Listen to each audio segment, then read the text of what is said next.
we officially got our first real movement from the Red Sox.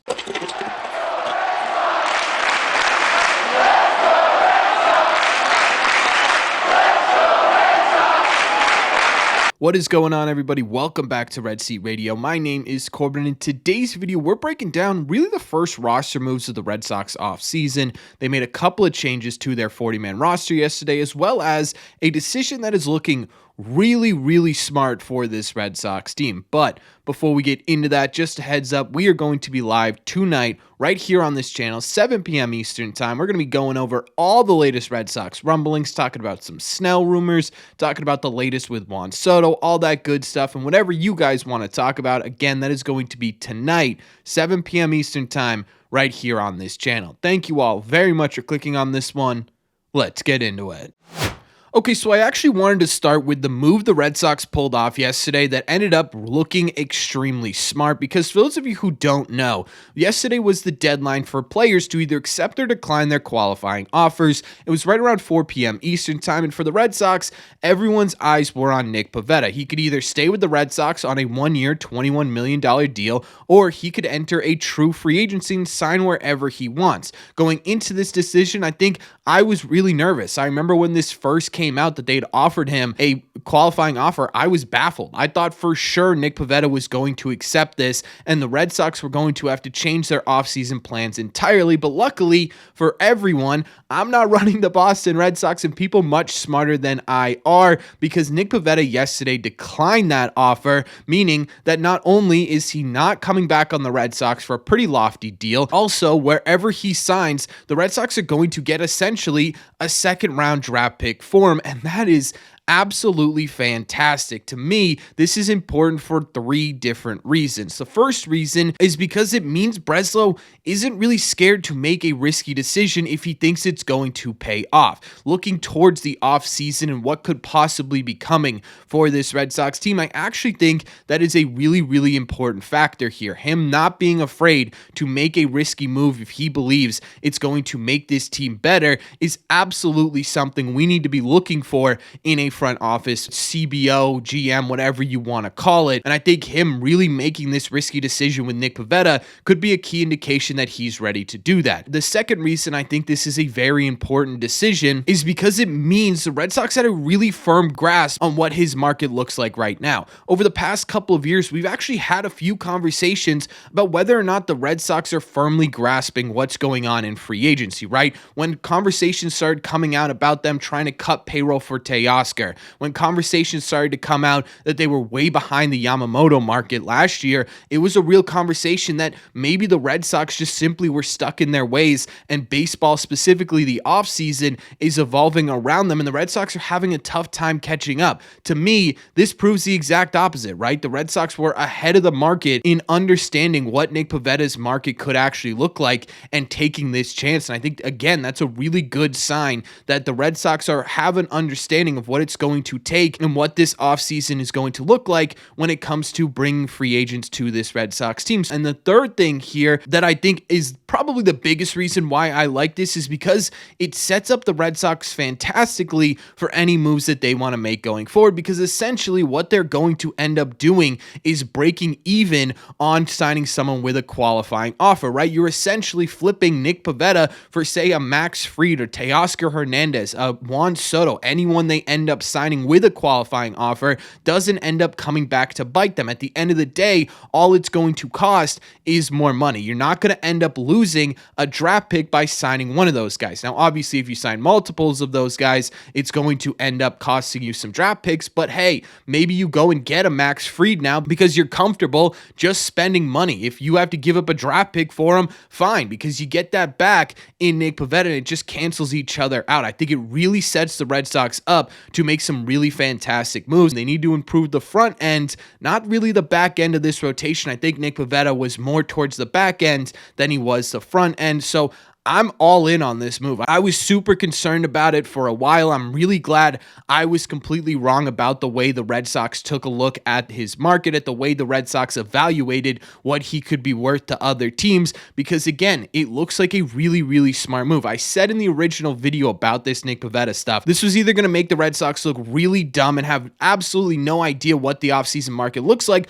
or it was going to make them look really smart and they were going to set off, hopefully, a really big offseason. Luckily, right now it's trending towards the other way than it is the really dumb way. So I'm very, very excited about how the Red Sox handled this Nick Pivetta situation. I'm really glad I was wrong, and I'm really glad the Red Sox are getting something from him. But that's not the only that happened for the Red Sox last night. And this is also going to have a big impact on the offseason. So let's break that down as well.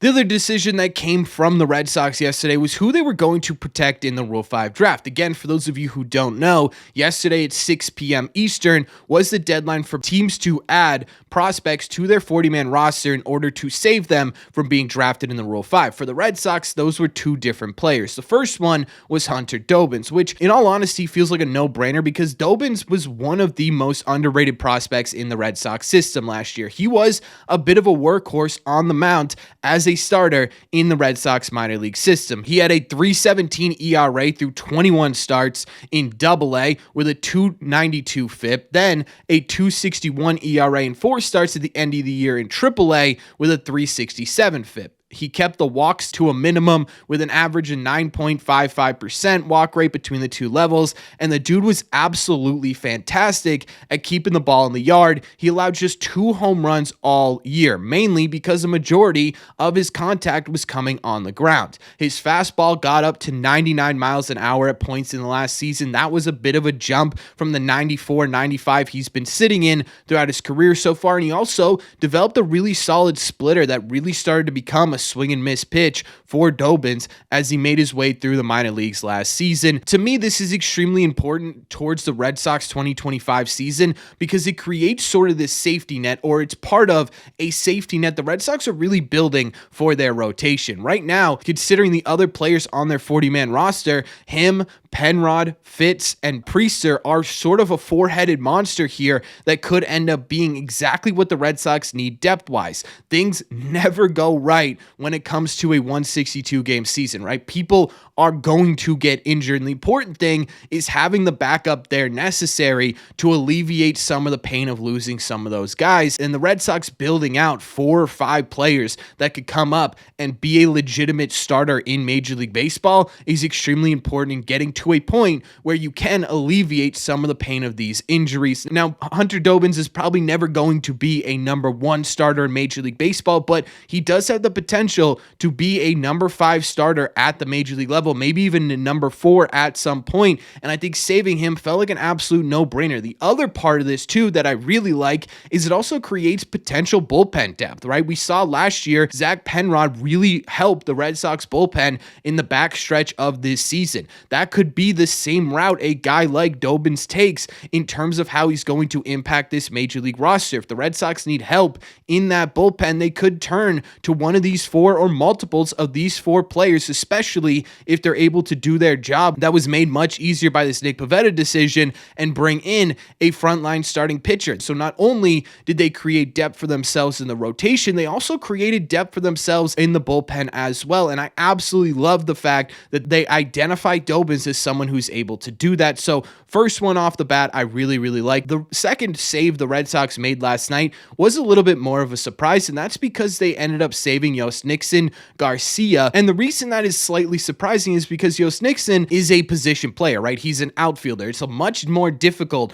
for teams to draft a position player in this Rule 5 draft because you have to keep them on your 26-man roster once you draft them for the entirety of the season. And obviously, it's much more difficult to hide someone in a lineup than it is to hide someone in a bullpen. But either way, the Red Sox clearly believe that this was someone that could have been taken this year and made a bold decision in saving him, and I think it's for good reason. He had a really, really good season last year. He kind of had a little bit of a breakout year. He finished the season with a 263 average, a 320 on base percentage, and a 386 slug for a 103 WRC plus, right around league average in 30 games at AA, but he did really excel in high A and low A to begin the year as well. And I think the big draw with Yost Nixon is that right-handed power. He had 23 home runs through 3 levels this season. This is a guy who, if he develops correctly, is a 30-plus home run potential player in the big leagues. He's strong, he's athletic on the field. He could be a really impact piece for Boston in the future, and clearly the Red Sox agree. I do think this is someone to keep your eye on when it comes to the trade market after the Rule 5 draft, because once that ends, the Red Sox will have the ability to trade him, and then he won't be eligible for Rule 5 until the next season, making him a much easier player to move. He's been a name that's been connected for a couple of different players on the trade market for the Red Sox. Specifically, one trade he's been mentioned in has been the Garrett Crochet deal. We know the White Sox are intrigued by who Yost Nixon could be at the major league level, so keep an eye on that. But if the Red Sox were to retain him, I don't think he's going to make his major league debut in 2025, but I do think he ends up getting close. I think he's got the power potential. He's got the contact ability to get up to AAA baseball next year and make his way towards the major leagues. Again, it's more depth for the Red Sox to hold in their farm system as they go through the 162 game season. Again, I would keep an eye on him on the trade market, but that is absolutely, in my opinion, a really smart move by the Red Sox. If they thought that this was someone who could have gotten picked up in the Rule 5 draft, making a sort of bold move here and protecting a position player makes a lot of sense. Obviously, though, to make room on the 40-man roster for both of these guys, they were going to need to remove some players from that same 40-man. And to make that room, they ended up DFAing both Isaiah Campbell and Brian Mata. And as much as my interactions with Isaiah Campbell have led me to believe he's a really nice guy, I think the main story here is that the Red Sox DFA'd Brian Mata. I know a lot of people, including myself, had a lot of hope for Brian Mata's potential, and he still does have a ton of potential on the mound. The problem is he just simply wasn't able to stay on the mound long enough to reach that potential. And I think at some point for the Red Sox, they needed to make that spot available to someone who's actually available, right? I know a lot of people are going to be a little bit miffed by this idea of DFAing Mata with all the potential he does have, but I think at the end of the day, the Red Sox needed players who were going to be able to throw in a pinch or able to throw in a big league setting without really a ton of worry about whether or not they can actually stay on the mound. I think this may have been the right time to move on from Brian Mata, and it doesn't mean totally the end of Brian Mata's career with the Red Sox. There are a couple options here. The Red Sox could, one, either trade him within the next week, two, pass him through waivers, hope another team doesn't pick him up and end up back in the Red Sox system, or three, he could elect free agency and leave the Red Sox altogether. So there is a way that he stays in the Red Sox system. In my opinion, I'd keep an eye on the trade market for Brian Mata. I think there is going to be at least some interest here in the idea of bringing him into the fold from some of these teams who maybe aren't competitive right now and are willing to take a risk that Mata can play regularly at the big league level. But again, either way, those are the two names that ended up off the Red Sox roster to make these moves happen. I don't think they're really groundbreaking moves. I think a lot of people, including myself, thought that Bailey Horn would be one of the players that ended up DFA'd, but he survived at least this round of cuts. And again, this is exciting to me because this isn't a report, this isn't a rumor, this isn't something that could hypothetically happen for the Red Sox. This was our first sort of inside look into what the Red Sox roster is going to look like in 2025. This was our first legitimate inside look into how the Red Sox are set up to make a play for some of these bigger free agents on the open market. So I'm really excited about the fact that we're talking about actual Red Sox news. In total, I think it's all positive. I think the Nick Pivetta stuff specifically sticks out to me as something that I think a lot of us were really nervous about when it came to what Breslow was planning. That worked out really fantastically. I think both of these players that were saved by adding them to the 40-man and avoiding the Rule 5 draft are guys who could impact this team one way or another. So I really like these moves, but that's just my opinion. Let me know in the comment section down below. What do you guys think? What do you think about the Nick Pivetta decision? What do you think about the players that were saved? What are your thoughts overall on how this could impact the 2025 offseason? As always, if you made it to the end of this video, do me a favor.